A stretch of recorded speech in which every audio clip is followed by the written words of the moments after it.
Assalamualaikum warahmatullahi wabarakatuh. Halo teman-teman Waalaikumsalam. semua, kembali lagi di Sabar Sharing Bareng episode 4. Sebelumnya, perkenalkan nama saya Nedwi Septiani, mahasiswa jurusan akuntansi Universitas Siliwangi, angkatan 2018 akan memandu jalannya podcast kali ini. Tentu saja saya tidak sendiri. Saya di sini sudah bersama dengan narasumber yang sangat luar biasa, dan tentu saja teman-teman sudah pada tahu siapa beliau. Langsung saja saya sambut Bapak Irman Firmansyah, SE MSI AKCA. Assalamualaikum Bapak. Waalaikumsalam warahmatullahi wabarakatuh. Apa kabar Anda? Bagaimana kabarnya Pak? Ya. Alhamdulillah saya sehat walafiat. Alhamdulillah. Nah, sesuai dengan judul podcast kali ini yaitu tips menulis bagi pemula. Saya dan Pak Irman akan membahas mengenai karya tulis ilmiah. Nah, berbicara tentang karya tulis ilmiah nih Pak, kan kita sudah tahu bahwa banyak sekali di universitas di Indonesia itu yang menyelenggarakan lomba karya tulis ilmiah. Salah satunya ada di jurusan kita nih. Ya. Ada di jurusan Fundasi Universitas Ilmi, yaitu Advent. Ya, alhamdulillah Pak. Namun, meskipun banyak yang menyelenggarakan lomba, tapi banyak pula mahasiswa yang masih enggan mengikuti lomba tersebut dikarenakan tidak tertarik atau tidak menguasai karya tulis tersebut. Nah, pertanyaannya nih Pak, menurut Bapak penting nggak sih untuk mahasiswa menguasai karya tulis tersebut? Ya, betul sekali ya. Itu juga yang saya rasakan saat ini, bahwa dari teman-teman mahasiswa juga sepertinya nggak terlalu tertarik, atau mungkin karena terpotongnya informasi bahwa karya tulis ilmiah itu menarik gitu ya. Mungkin yang diterimanya adalah bahwa karya tulis ilmiah itu adalah makalah yang sangat membosankan gitu ya. Nah, padahal kita kalau lihat dari situasi saat ini nih, di Indonesia, kampus-kampus Indonesia banyak sekali mengadakan lomba karya tulis ilmiah. Nah, itu menandakan bahwa mahasiswa itu sangat penting untuk mampu membuat karya tulis ilmiah, bahkan sampai dilombakan dan sampai dihadiahkan. Saking pentingnya dan saking mahasiswa itu lagi fresh-freshnya untuk berpikir, lagi fokus-fokusnya untuk belajar, sehingga ketika disuruh dan ditugaskan ataupun juga dilombakan gitulah untuk karya tulis ilmiah itu menjadikan tempat yang sangat cocok. Lalu kalau pertanyaannya seberapa penting atau enggak sih? Nah, itu sangat penting. Itu sangat penting ya. Karena mahasiswa itu kan kalau saya lihat itu adalah masa-masanya kritis. Nah, masa kritis itu kan masa di mana kalau ada sesuatu hal yang nggak enak itu langsung diomongin, langsung dikritisi, kan gitu ya. Apalagi kalau orang-orang yang ada di organisasi gitu ya, organisator gitu kan, dikit-dikit kritis, dikit-dikit kritis. Nah, kritis itu kenapa sih tidak disalurkan di dalam karya tulis ilmiah ya? Padahal karya tulis ilmiah itu adalah salah satu media untuk mengkritisi sesuatu hal yang sifatnya harus ilmiah gitu ya. Tidak hanya itu juga, ini kalau saya kalau saya jelaskan memang cukup banyak ya. Nah, mahasiswa itu sekarang harus juga bersifat objektif ya. Anda kalau memahami sifat objektif itu, dia tidak memandang berat sebelah. Okay. Mahasiswa saat ini kan kita selalu yang dikritik itu adalah kondisi pemerintah, kondisi ekonomi gitu ya. Dan mahasiswa itu harus objektif, tidak boleh pro ke pemerintah, tidak boleh pro ke masyarakat saja ataupun kemana, tidak boleh, tapi sifat objektifnya itu adalah melihat bahwa mahasiswa itu adalah sisi netral, sehingga ketika menyalurkan pendapatnya itu netral. Nah, karena netral, karena tidak berpihak, maka di karya tulis ilmiah itulah diterapkan tulisnya di situ, sehingga kebermanfaatannya itu memang jelas, dan keilmiahannya itu memang sudah bisa dipertanggungjawabkan kalau dalam bentuk karya tulis ilmiah. Karya tulis, ya Pak. Ya gitu ya. Tapi kita fokusnya ke karya tulis ilmiah atau non ilmiah juga? Karya tulis ilmiah Pak. Ilmiah ya, oke. Ya. Ada lagi nih, ada lagi. Kalau yang karya tulis ilmiah itu kayak gini nih. Ada tambahan, kenapa harus menulis karya tulis ilmiah? Salah satunya adalah menjadi tekun. Karena dengan banyak membuat karya tulis ilmiah itu dia jadi sering membaca, kemudian sering menerima nasihat orang lain, kayak gitulah. Dan juga sifatnya terbuka, ya, terbuka. Iya, Pak. Nah, kalau begitu Pak, apa sih keuntungan atau benefit yang dirasakan mahasiswa jika mereka mulai mengikuti lomba karya tulis ilmiah, terutama keuntungan yang dapat dirasakan ke depannya, ya, Pak? Oh ya, oke. Pertanyaannya sangat bagus. Nah, ini harus dipertanyakan dan saya juga sangat senang untuk menjawabnya. Gini ya, pasti mahasiswa itu menyimpan cita-cita, ya. Apalagi nih mahasiswa Ya, akuntansi, gitu kan, ya, menyimpan cita-cita yang besar ke depannya, gitu ya. Nah, kalau kita ikut lomba-lomba, misalkan kita fokus misalkan sekarang ke lomba. Kalau ikut lomba-lomba, yang pertama adalah ini jawaban yang paling sederhana nih. Banyak teman, banyak kolega, banyak kenalan, itu jawaban yang sangat sederhana, tapi itu bermanfaat banget. Yang keduanya, portofolio kita tambah banyak, ya. Di CV kita nanti kalau Ane udah lulus kan melamar pekerjaan karena kita itu adalah akuntan, calon sarjana akuntansi, gitu ya, maka perusahaan ataupun pihak eksternal akan melihat portofolio kita. Di CV kita lihat apakah kita ini seorang yang kreatif atau hanya pendiam atau hanya ngejar-ngejar IPK, gitu ya. Nah, kalau dilihat di situ ada, oh ternyata ini lomba karya tulis ilmiah. Beda loh lomba karya tulis ilmiah dengan yang dengan lomba-lomba yang lain, gitu ya. Saya nggak menyebutkan lombanya. Nah, kalau karya tulis ilmiah itu dia menunjukkan bahwa dia itu adalah kreatif, kemudian ilmiah, dan ya pintar gitu. Nah, ya gitu. Apalagi kalau ada juaranya, level juaranya, juara 1, juara 2, nah itu akan dilirik untuk kedepannya, gitu ya.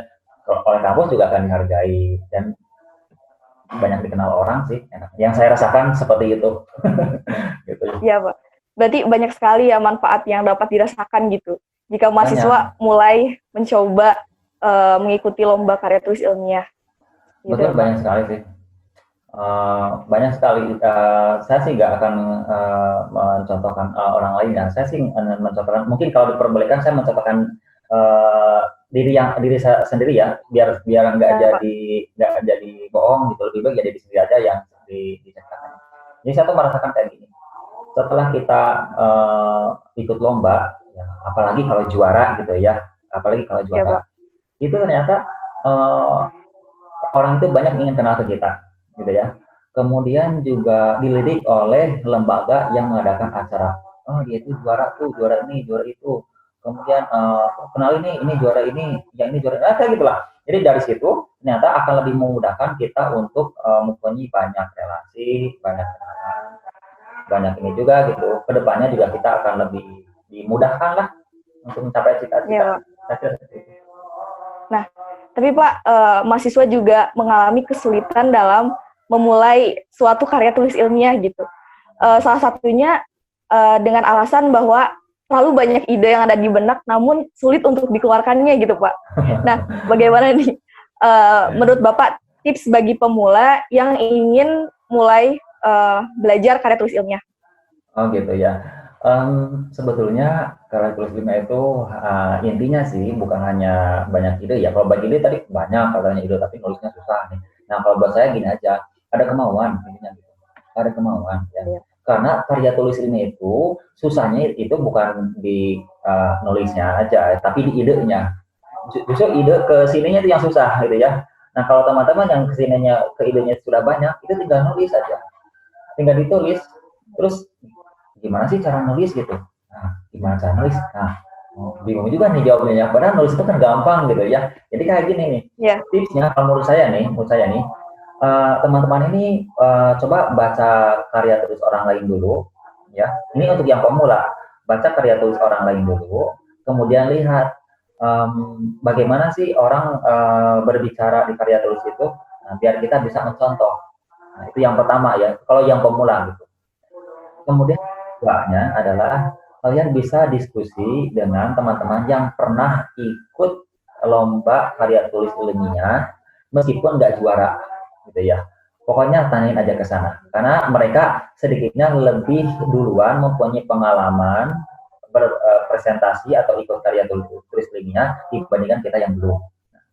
Yang ketiga, bimbing harus ada mentornya, pembimbingnya. Kalau di kampus itu kan ada dosen. Ya, saya kan sering tuh ke teman-teman, kalian kalau mau lomba, kalau mau lomba dan butuh bantuan, saya tunggu. Ya kan, saya tunggu sehingga kalau ada yang minta bantuan ke saya untuk jadi pembimbing, saya selalu bilang oke, saya bimbing hayo. Dan kamu targetnya apa? Kalau kamu targetnya misalkan gini, untuk ikut berpartisipasi, ya silakan aja berpartisipasi. Mungkin saya nggak usah dibimbing sama saya gitu ya. Tapi kalau pengen ada targetnya misalkan juara satu, mau juara satu tingkat apa? Tingkat kota Tasikmalaya, tingkat apa, atau tingkat nasional kayak gitu. Kalau pengen juara satu tingkat nasional, ya kamu sini gitu. Nanti kita bimbing untuk yang mau gitu kan. Jadi kita juga harus ada targetnya sih, ya. Kalau hanya sebatas membuat laporan, membuat apa namanya, membuat makalah atau karya tulis ilmiah, tapi tidak ada target yang sangat tinggi, buat saya nggak usah dibimbing, karena makalah pun setelah kalian buat di setiap tugas itu kan karya tulis ilmiah. Tapi kan tapi kayak gitu mau dilombain gitu ya, harus yang bagus dong gitu ya. Nah gitu, kayak gitu tips-tipsnya seperti itulah. Begitu ada. Tapi ada juga nih dirasakan mahasiswa itu karena tidak mempunyai waktu luang. Terdengar Pak? Dengar. Hambatan lain yang dirasakan oleh mahasiswa itu, ya, karena tidak mempunyai waktu ataupun ide. Gimana nih Pak cara mengatasinya? Oke. Ya, tidak punya waktu dan tidak punya ide ya. Berarti saya ngomongin yang tidak punya waktu dulu ya. Nah, oke. Kalau tidak punya waktu, masa sih meninggal dong? Ada sih, mungkin sedikit gitu ya. Ada tapi sedikit karena kebanyakan tugas mungkin kayak gitu ya. Oke. Nah, jangan bikin karya tulis ilmiah sendiri ya. Ya, saya pernah bikin sendiri. Bukan pernah sih, saya sering bikin sendiri. Tapi ketika dilombakan itu hasilnya tidak maksimal. Ya. Tidak maksimal itu untuk awal-awal kayak gitu ya. Nah, jadi gimana caranya? Caranya adalah berkelompok atau berkelompok gitu, jangan sendiri. Terus teman kita juga yang lain sibuk juga gitu ya. Nah, kalau kayak gitu, maka gini, supaya makalahnya atau karya tulis ilmiahnya lebih bagus, maka dibuat kelompok, jangan dalam satu jurusan nih kalau ngomongin jurusan akuntansi, tapi ajak jurusan lain. Misalkan jurusannya dari jurusan teknik, dari jurusan bahasa, dari jurusan pertanian, supaya bisa berkolaborasi sehingga karya tulis ilmiahnya lebih bagus kayak gitu. Jangan sendiri. Ya, Pak. Gitu ya. Dan juga kita tuh harus bisa memanfaatkan makalah-makalah yang kita buat di tugas. Itu kan itu sebetulnya kalau dibaca-baca itu makalahnya tuh isinya bagus, mah suka dikerjakan dengan ya adanya gitu ya. Padahal isinya itu bagus-bagus. Ya, itu kan sebetulnya bisa jadi bahan literatur, bahan kajian juga supaya kita tidak terlalu banyak untuk mencari-cari literatur. Gitu. Itu yang keduanya, bicaranya mengenai susah ide ya. Ide, iya Pak. Yang kebanyakan ini ada yang kesusahan ide. Kalau yang kesusahan ide, ya gini. Karena makalah atau karya tulis ilmiah itu adalah tujuannya untuk menyelesaikan masalah, gitu ya. Menyelesaikan masalah, kalau ada masalah kita selesaikan, maka kita harus bisa mencari masalah. Nyari masalah apa kan susah gitu. Susah itu kalau dipaksakan dan kalau kita nggak sadar. Sebetulnya masalah itu ada di mana-mana. Ya, contoh kayak gini lah. Ane ke kampus suka lihat sampah? Suka Pak. Banyak atau sedikit? Banyak ya di tempat-tempat tertentu. Nah itu kenapa banyak, Ane? Karena tidak ditempatkan di tempat yang seharusnya. Oke, dan banyak faktor. Ya. Terus itu masalah kan? Ya. Masalah. Terus kira-kira menurut Ane gimana tuh supaya nggak kayak gitu? Kalau berserakan ya dipungut, disimpan di tempat yang seharusnya. Oke, malas nggak sih kayak gitu? Males. Kalau satu-satu saja. Oke. Sekarang gini, itu kan masalah. Dan nyelesain masalah seperti yang barusan oleh Ane dilakukan, itu kan malas banget, bakalan nggak efektif itu.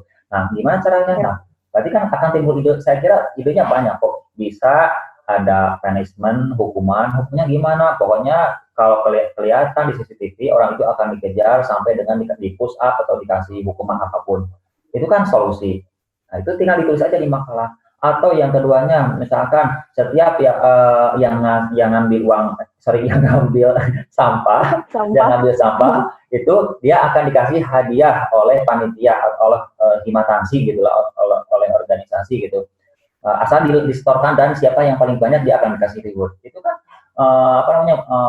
solusi-solusi kayak gitu. Dan banyak apapun lah, banyak sekali gitu ya. Kayak kita kayak gini, ini kan lagi menyelesaikan masalah.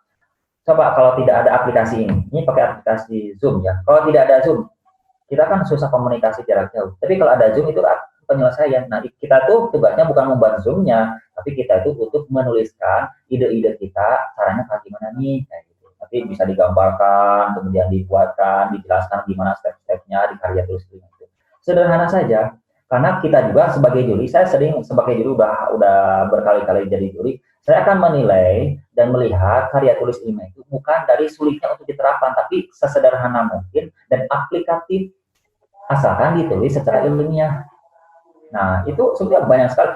Saya melihat mahasiswa akuntansi apalagi ya, itu kreativitasnya tinggi-tinggi. Karena saya sering pantau di sosmed, saya pantau di himatansi, saya pantau di kehidupan sehari-hari.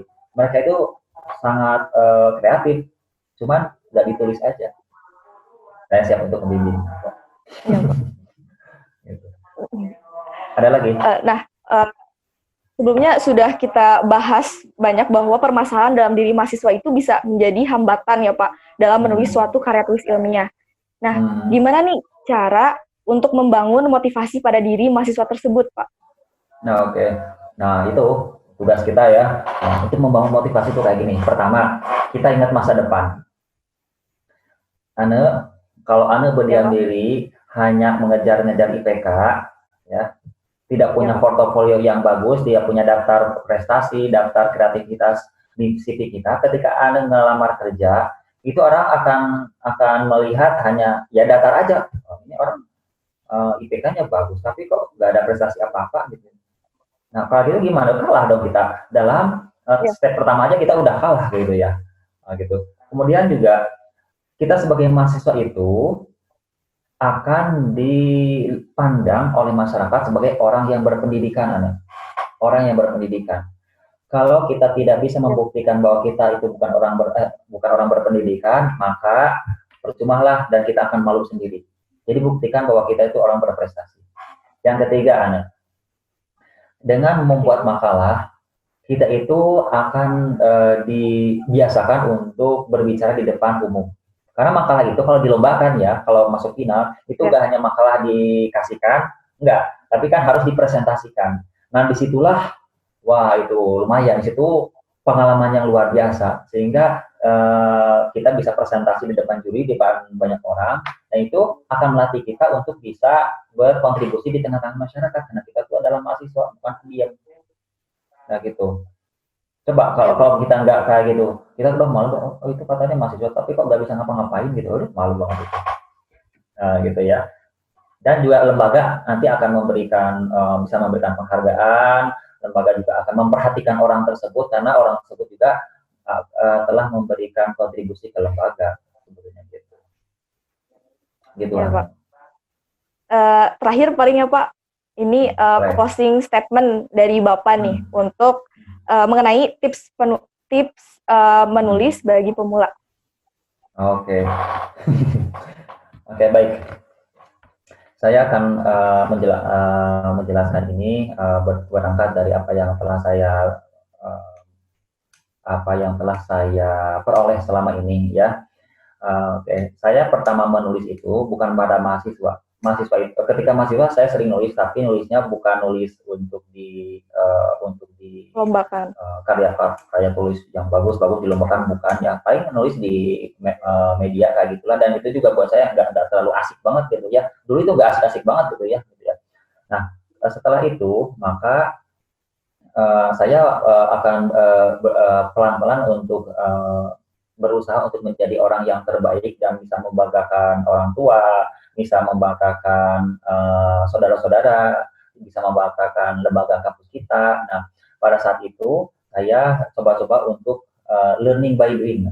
Jadi saya itu belajar sambil belajar gitu, belajar bisa sambil belajar. Nah, saya itu mencari ilmu banyak dari makalah, banyak dari karya ilmiah. Karena dengan membuat karya ilmiah, ternyata saya banyak informasi, banyak pengetahuan yang saya baca dibandingkan dengan orang lain yang tidak membuat karya ilmiah. Terus samping itu, saya juga lebih percaya diri, lebih pede gitu ya, lebih pede karena kita merasa bahwa kita itu mampu. Mampu gimana? Nah, saya dulu punya pengalaman, saya ini kan dari Unsil, saya dosen Unsil gitu ya. Oke, yang notabene kampus Unsil itu jauh di bawah kampus UI, jauh di bawah IPB, jauh di bawah apalagi ITB, UGM, jauh di bawah UNAID, itu saya mengakuinya gitu ya.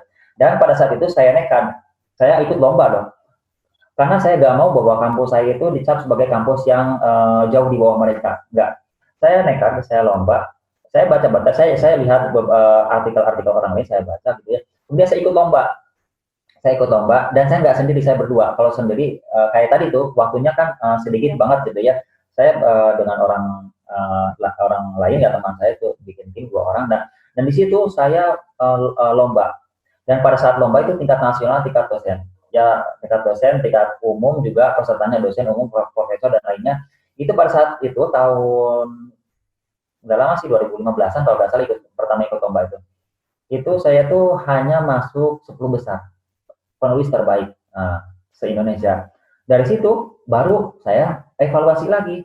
Jadi kalau kamu atau kalian itu menulis karya ilmiah langsung juara, itu luar biasa. Tapi kalau nggak juara, disitulah pelajaran. Saya kayak gitu stepnya, saya kemudian mengevaluasi lagi karya saya, ternyata ketahuan ada yang jeleknya di sini. Saya perbaiki lagi dengan karya tulis yang berbeda, dan tahun depannya saya itu alhamdulillah masuk finalis lagi dengan UI, IPB, UGM, kemudian kampus-kampus terkenal. Cuman kampus saya nonton aja di bawahnya gitu, masuk ternyata kayak gitu.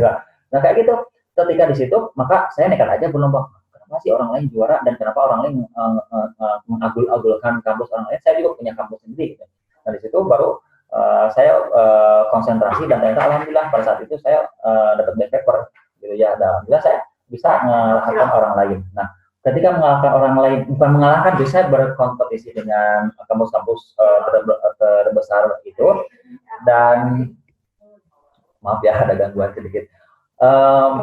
Bukan berarti bahwa merendahkan orang lain, bukan, tapi disitulah sebetulnya mampu kita itu mampu. Kemudian saya tularkan ke mahasiswa saya, ke mahasiswa sekarang mungkin udah pada lulus. Saya tularkan strategi ini, dan ternyata dia juga malah sama juara 1, tapi tingkat mahasiswa. Kemudian saya tularkan lagi ke yang lain, juara lagi. Dan disitulah saya sudah tahu sebetulnya kampus kita itu kampus keren. Kalau ada yang ngebina aja itu keren banget. Makanya saya selalu ngajak, ayo dong nulis, saya siap untuk jadikan kalian itu juara gitu. Istilahnya bukan ikut-ikutan doang, tapi jadikan juara gitu. Nah di situ saya tuh menunggu kalian yang merasa tidak mampu, ayo kita bareng-bareng berdiskusi, ngadain gitulah pelatihan biar karya tulis kalian itu lebih oke. Saya kayak gitulah. Itu mungkin closing statement-nya. Doa. Baik. Terima kasih banyak Bapak atas ilmu juga tips yang sudah Bapak berikan. Semoga teman-teman yang mendengarkan podcast ini bisa segera mengimplementasikannya. Amin. Dan terima kasih juga Bapak sudah meluangkan waktunya. Dan juga teman-teman yang sudah mendengarkan podcast ini. Saya ucapkan terima kasih kembali. Saya tutup. Wassalamualaikum warahmatullahi wabarakatuh. Waalaikumsalam warahmatullahi wabarakatuh.